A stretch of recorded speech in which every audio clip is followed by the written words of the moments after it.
This is the Retirement Key Podcast with Abe Abich, founder of Abich Financial Services.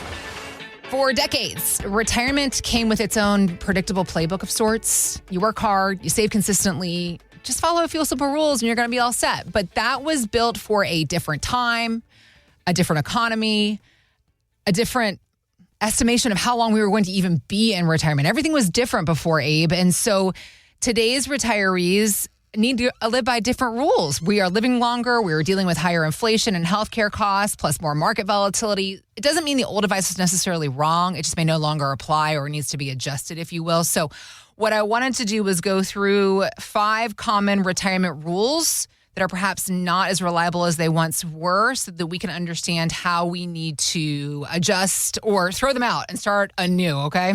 By the way, this is Abe Abich, founder of Abich Financial Services, and I'm Heather Branch, here to go through these things with Abe. TheRetirementKey.com is where you can go to connect with Abe and his team. So let's start. Like I said, we've got 5 rules we want to go through here, Abe. Rule number 1. Rule number 1. You only need 70 to 80% of your pre-retirement income. I've heard this so much throughout my career, and I feel like it's kind of outdated.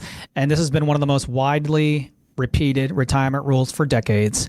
The idea is that once you've retired, commuting costs disappear, you're no longer contributing to retirement accounts, and your overall spending naturally drops. I've actually seen the opposite. I've seen spending increase, and if you're really thinking about it, you do want your spending to increase, especially in those first 10 to 15 years of retirement, your go-go years, when you're most healthy and younger than you ever be, so you can enjoy your life savings. But the reality is that many retirees spend heavily during those early years I was just referring to, the go-go years, on travel, hobbies, helping kids or grandkids, rising healthcare costs, sometimes sandwiched between their kids and their parents and helping both. That's true. Key takeaway on this rule: retirement income planning should be based on your expected lifestyle and spending needs, not just a generic percentage. Okay. So we need a customized income plan for our retirement, not a rule of thumb on how much we can spend. That's right. Speaking of percentages that are tossed our way, if not hammered in our face about retirement, rule number 2. Just withdraw 4%. Just withdraw 4%. Just withdraw 4%. Matter of fact, it's called the 4% rule. Mm-hmm. But, man, it's changed a lot since the original financial advisor came out with the rule. The 4% rule has become almost legendary in retirement planning. And I always tell our clients, look, it's something to be aware of, right? It's a framework, a guideline to be aware of, because you're in a new phase. You're withdrawing money from your life savings versus putting money in. Originally, it was developed as a research guideline to estimate how much a retiree can withdraw from their portfolio each year and not run out of money. The problem is that many people treat it as a retirement income strategy. Just take 4% out of your money, your life savings every year, and you'll be fine. Yeah. But it isn't. Right. The rule doesn't account for taxes. It doesn't account for healthcare costs, market conditions, market swings, ups and downs, especially when the markets are down, changing spending needs, or major life events. It doesn't factor any of that in. Many retirees can benefit from much more of a flexible income strategy that can adapt as circumstances change, rather than relying on a fixed withdrawal percentage every year. What's the key takeaway on just withdrawing 4% out of your life savings? The 4% rule, again, can be used as a useful guideline, but many retirees need more than a withdrawal formula. They need an income strategy. We put that together in a customized retirement income plan. Sometimes we call it a retirement roadmap. Because the big question mark around the 4% rule that I feel as of late is that a lot of retirees can spend more than 4%. And so don't rob yourself, but also don't spend 4% if you should only be spending 3%. And this is why you do the work that you do at Abich Financial Services. You help folks understand a proper withdrawal rate along with other income generating elements in a full retirement plan. If you are wanting to run through those numbers with Abe, we're here for you. Go to TheRetirementKey.com or click on the links we've got posted in the show notes. All right. Rule number 3 that we might need to take a look at, Abe.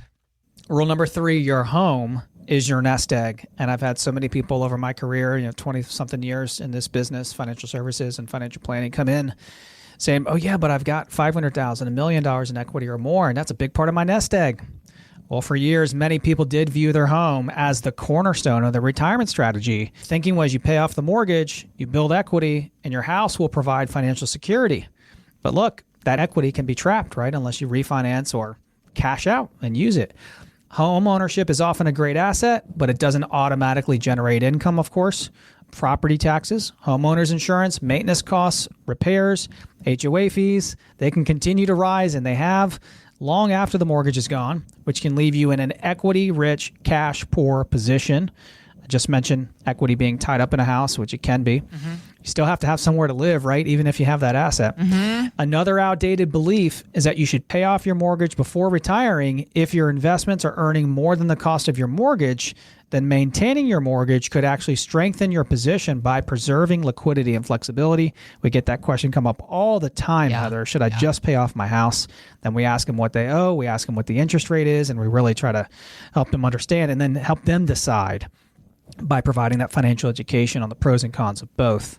Key takeaway on rule number 3, your home is your nest egg, is that your home is an important asset, obviously, but it should support your retirement plan, not serve as your plan. I think that idea about your mortgage rate, because we are in a unique space right now where a lot of people were able to refinance about 5 or 6 years ago and get these incredible low rates. Right. And that's something where if you have one of those mortgage rates in the 2s or the 3s, and based on what the market is doing, be sure that you have really weighed out your options and how you can make your money work best for you in retirement. Abe and his team, they are here to help you understand how that balance works. All right. Rule number 4.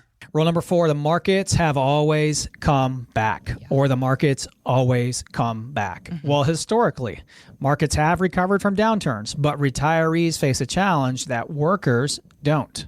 When you're working, a market decline can work in your favor, maybe buying opportunities, allowing you to contribute or buy while prices are lower. But in retirement, you're withdrawing from your portfolio, maybe for the first time in your life. And if the market is declining or falling, that can create sequence of returns risk, which we talk about often on this podcast.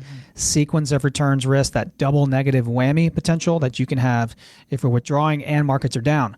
A major downturn early in retirement, it can mess up your entire financial plan forever potentially, and that can have a much greater impact than a downturn later on in life, because withdrawals can permanently reduce the assets available to participate in the eventual recovery. It makes sense, right? Mm-hmm. Markets are falling and you're withdrawing, you just made it 2 times as worse, right? Mm-hmm.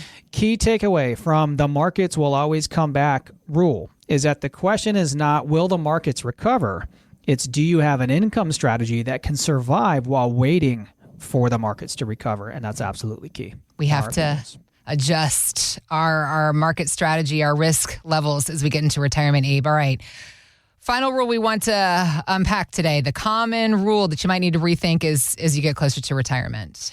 Rule number 5, move everything into safe investments. Well, a generation ago, people weren't living as long, right? So they didn't have as long to enjoy their retirement, and retirees would move heavily into fixed income, bonds, CDs, and even cash to protect what they'd accumulated up until retirement. But the challenge today is that people are living way longer, 20, 25, 30 years, maybe even more in retirement. It could be you could live more or longer in retirement than you did working.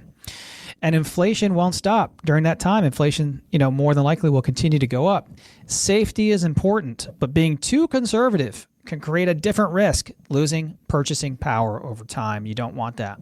You may need to maintain some exposure in the markets to help your portfolio keep pace with inflation and support long-term needs. And that's why at Abich Financial, we usually recommend a combination of growth and income, risk and safety in one plan. Most retirees want growth potential, need growth potential, and also protection built in as well. Key takeaway, retirement portfolios often need to be balanced. Too much risk can be dangerous, but so can being overly conservative. And a takeaway from this entire podcast, look, every retirement is different, which is why the best retirement plans are usually not built around rules of thumb or generic rules. They're built around your goals, your needs, your assets, and your vision for what your retirement is and what you want to accomplish. If you're relying on retirement advice that you've heard for years, it may be worth revisiting whether those rules could still make sense for the retirement you're planning today. If you'd like a complimentary review, complimentary second opinion, portfolio x-ray on your life savings and what you've done for your retirement, just go to our website, theretirementkey.com, and click on the links below. We look forward to meeting with you soon. Thanks for listening to the Retirement Key Podcast with Abe Abich. To learn more about Abich Financial Services, visit theretirementkey.com. And join Abe for his radio show, The Retirement Key, Saturdays at 8 a.m. and 2 p.m. and Sundays at 8 a.m., 2 p.m., and 5 p.m.